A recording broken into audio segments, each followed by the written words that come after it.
அது போராட்டம் நடத்தல, நாடகம் நடத்துது. நான் 60 ஆண்டுகளா இந்த நாடகத்தை நடத்திட்டு தான் இருக்கு. நமக்கு உங்களுக்கு இந்தி எதிர்ப்புங்கிறதுலாம் வெற்று வார்த்தை. தேர்தல் நேரத்தில் அவங்க நடத்துகிற ஒரு நாடகம், ஒரு வெற்று முழக்கம்.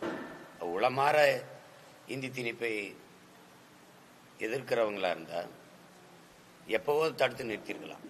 பல ஆண்டுகள் மேலே ஆட்சியிலே இருந்தவங்க அவங்க இந்திய ஒன்றிய அரசில். ரெண்டாவது, இந்த இன்னைக்கு நேரத்தில் இல்லையே, இந்த காங்கிரஸ் கட்சியோட கூட்டணி வச்சிருக்காங்கல்ல. இப்போ இந்தி திணிப்பில் கட்டாய இந்தியில் காங்கிரஸின் நிலைப்பாடு என்ன? இவங்க கூட்டணி வச்சிருக்கிறாங்க கம்யூனிஸ்ட் கட்சிகளோட. வட இந்திய தொழிலாளர்களுக்கு அவங்க பயிற்சி கொடுக்குறாங்க கோயம்புத்தூர்ல கம்யூனிஸ்ட் கட்சி, குறிப்பாக சிபிஎம். அந்த கட்சி இந்தியில தான் அவங்களுக்கு வட இந்திய தொழிலாளர்களுக்கு சங்கம் வச்சு அவங்களுக்கு பயிற்சி கொடுக்குது. இந்தியில தான் பேசுது. இதே திமுக சவுகார்பேட்டையில் பல ஆண்டுகளாக வாழ்றாங்க வட இந்தியர்கள். அவங்க நல்லா தமிழ் பேச வரும். தமிழ்ல பேசி வாக்கு கேட்கலாம்ல, அப்புறம் இந்தியில பேசி வாக்கு கேட்டாங்க. இந்தியில எதுக்கு சோறு ஓட்டினாங்க? ஈரோடு கிழக்குல கூட இந்தியில சோறு ஒட்டி கேட்கறாங்க. இது எப்படி இந்திய எதிர்ப்பு? ஒவ்வொரு நேரத்திலையும், தேர்தல் வர நேரத்திலையும் ஒரு நாடகம் போடுறது தான் இது. இப்ப மும்மொழிங்கிறது போது எம்மொழி எங்கங்கிற கேள்வி ஒவ்வொருத்தருக்கும் எழணும். தெலுங்கருக்கு எழணும், கன்னடருக்கு எழணும், மலையாளிக்கு எழணும், பீகாரிக்கு எழணும், பஞ்சாபியருக்கு எழணும்.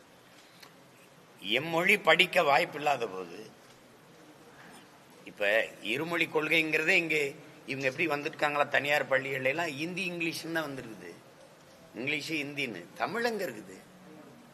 என் தாய்மொழியே படிக்க வாய்ப்பில்லாத ஒரு சூழலை கொண்டு வந்துட்டு, தமிழ் எழுத படிக்க தெரியாத, குறிப்பா பேசவே தெரியல. ஏன்னா நிறைய நம்ம ஆங்கில சொற்களை கலந்து பேசுவது, ஒரு புதிதாக ஒரு மொழியை உருவாக்கிட்டோம். என் மொழி தமிழ் இயற்கையின் மொழி. ஒரு உட்கார்ந்து 4 அறிஞர்கள் உட்கார்ந்து உருவாக்குனது இல்லை. அதனாலதான் இறைவனின் மொழி, இயற்கையின் மொழின்னு சொல்றோம். இப்ப அந்த மாதிரி ஒரு மொழியை சிதைத்து அழிய விட்டுட்டாங்க. கண்ணு முன்னாடி சிதைஞ்சு அழிஞ்சிருச்சு.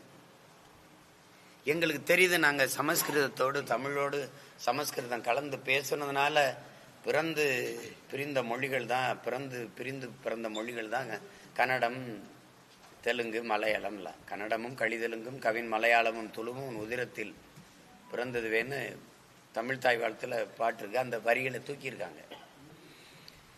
இப்ப அதுல இப்ப கண்ணு முன்னாடி நாங்க சரி 90 விழுக்காடு ஆங்கிலம் கலந்து பேசுறோம். ஒரு புது மொழியை நாங்க என்ன செய்யறோன்னே தெரியாம உருவாக்கிட்டோம்.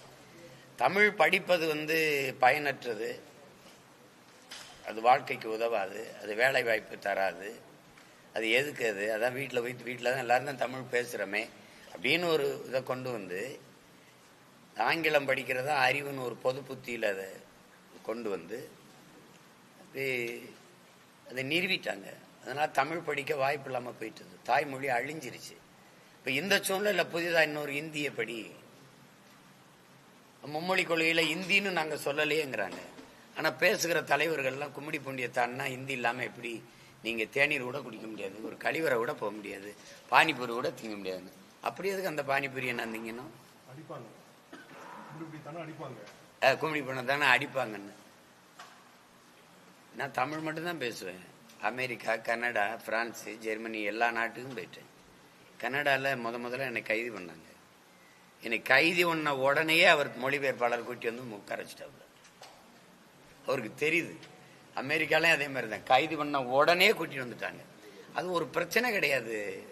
இதை போய் ஒரு இதாக வச்சுக்கிட்டு இது இந்தி பேசுகிற மக்களினுடைய நாடு தான் இது அப்படிங்கிற மாதிரி ஒரு உருவாக்கத்தை உருவாக்கி, இந்தி பேசலைன்னா நீ இந்தியனே இல்லை, இந்த நாட்டை விட்டு வெளியில் போங்கிறதெல்லாம் பெரிய கொடுமை. இதெல்லாம் வேடிக்கை சிரிச்சுக்கிற வேண்டியது இருக்கு. இதெல்லாம் இந்த நாட்டை கூறு போட்டு துண்டாடுகிற ஒரு கொடிய முயற்சியாக தான் நான் பார்க்குறேன். அதை கைவிடணும் ஆட்சியாளர்கள். இந்த நாட்டில் பல்வேறு மொழி பேசக்கூடிய மக்கள் வாழுகிறார்கள். அவர்கள் மொழியெல்லாம் அங்கீகரிக்கப்படணும். 22 மொழிகளும் ஆட்சி மொழி ஆகணும். மும்மொழியை தூக்கி பன்மொழி பயிலுகன்னு கொண்டு வரணும். எந்த மொழி உங்களுக்கு விருப்பமா இருக்கோ பயின்றுங்கன்னு ஒரு வாய்ப்பை ஏற்படுத்தி கொடுக்கணும்.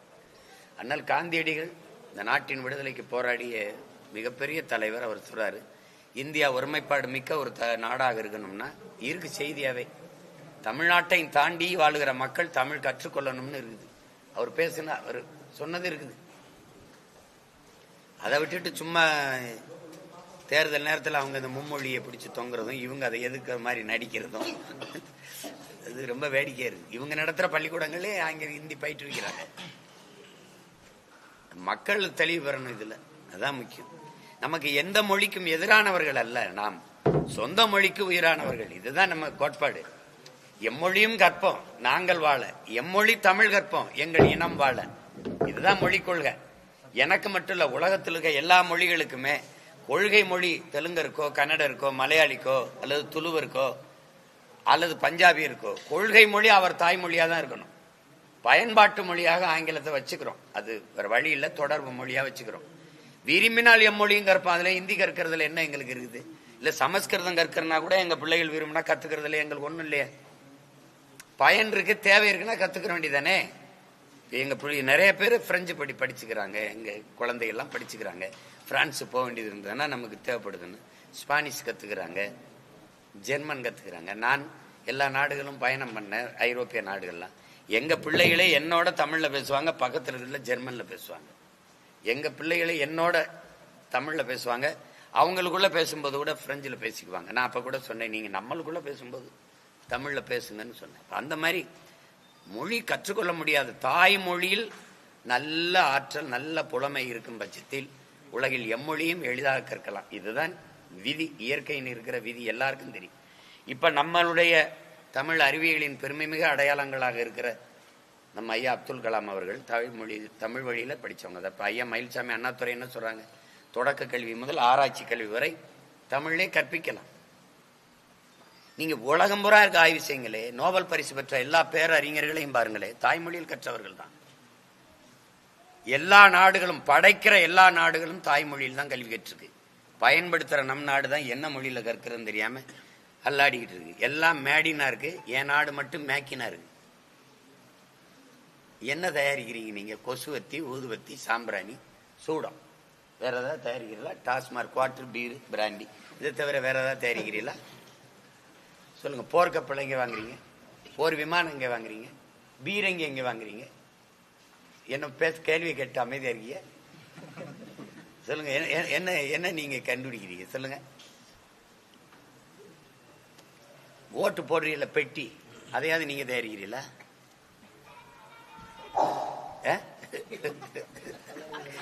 என்ன தேவை ஒண்ணு பேசிட்டு அலையிறது தான். இவங்க திராவிடர்கள் இந்த நாடகம் போடுவாங்க, அது குறிப்பா திராவிட மாடல் ரொம்ப போடுவாங்க. ஏன் எங்க ஐயா போய் ஹிந்தியில எழுதி வச்சு படிச்சதெல்லாம் இருக்கே, போட அனுப்பவா உங்களுக்கு? எங்க மேற்கு வங்கத்திலும் எங்க பேசியிருக்காரு நினைக்கிறேன். எங்க ஒரு மாநாட்டுல போய் ஹிந்தியில பேசுறாரு. எங்க ஐயா காமராஜர் போய் வட இந்தியால போய் தமிழ்ல பேசுறாரு. எல்லாரும் கைதட்டுறான். இந்த பக்கத்துல ஒருத்தர் கேட்கிறாரு, என்ன பேசுறாரு, உங்களுக்கு என்ன புரியுது, எதுக்கு கை தட்டுறீங்கன்னு. அதுக்கு அவன் சொல்லியிருக்கான், என்னமோ பேசுறாரு ஆனா எங்களுக்காக பேசுறாருன்னு தெரியுதுன்னு கை தட்டிதான். உண்மையிலே நடந்தது. ஏதோ பேசுறாரு ஆனா எங்களுக்காக பேசுறாருன்னு தெரியுது அப்படின்னு. அது மாதிரி அது ஒரு பிரச்சனையா கொண்டு வரக்கூடாது. இதெல்லாம் விரும்பினால் கற்கிறாங்க. இப்ப யார் தமிழ்நாட்டில் ஹிந்தி கற்கலைன்னு சொல்லுங்க, எல்லாம் கற்றுக்கிட்டு தான் இருக்காங்க. தேவை கருதி. கட்டாயம்ங்கிறத ஏற்க முடியாது, அதை ஏற்க முடியாது. அது இவங்க இந்த நாடக கம்பெனி இருக்கிறவரை அது நடக்கும். என்னை மாதிரி ஒருத்தன் ஏறி உட்காந்துட்டா கும்மிடி பூண்டியை தாண்டினா தானே சொல்றாங்க, நீங்க நுழைஞ்சாலே தமிழ் தெரியணும். எப்படி அது எப்படி இருக்கு? அவன் சொல்றத பாருங்களேன். பானிபூரிய இங்க வாடா, பானிபூரி விற்க வர்றவன் கத்துக்கிட்டு வர மாட்டானா? கழிவறை எப்படி போவான்னு போய் நின்னாலே காசை கொடுத்தா திறந்து விட்டுருவான். அது ஹிந்தியில பேசினாதான் திறப்பானா? ஏன்னா ஹிந்தி படிச்சுட்டு தான் அவனால வாழ்ந்துட்டு இருக்கோமா? இதெல்லாம் ஒரு அடிப்படை இல்லாத ஒரு, அதுவும் பெரிய பெரிய அறிஞர்கள் பேசுறதுதான் வேடிக்கை இருக்கு. பெரிய பெரிய தலைவர்கள் ஹிந்தி படிக்காம நீங்க எப்படி தேநீர் கூட குடிக்க முடியாது அப்படின்னு. சரி, ஏதோ அவங்க அதிகாரத்தில் இருக்கிறாங்க, அவங்க திணிக்கிறாங்க. இங்க அதிகாரத்தில் இருக்கிறாங்க, நடிக்கிறாங்க. நாங்க எப்படியாவது எங்க மொழியை காப்பாற்ற துடிக்கிறோம். இவ்வளவுதான் நடந்துகிட்டு இருக்கு. வேற ஏதாவது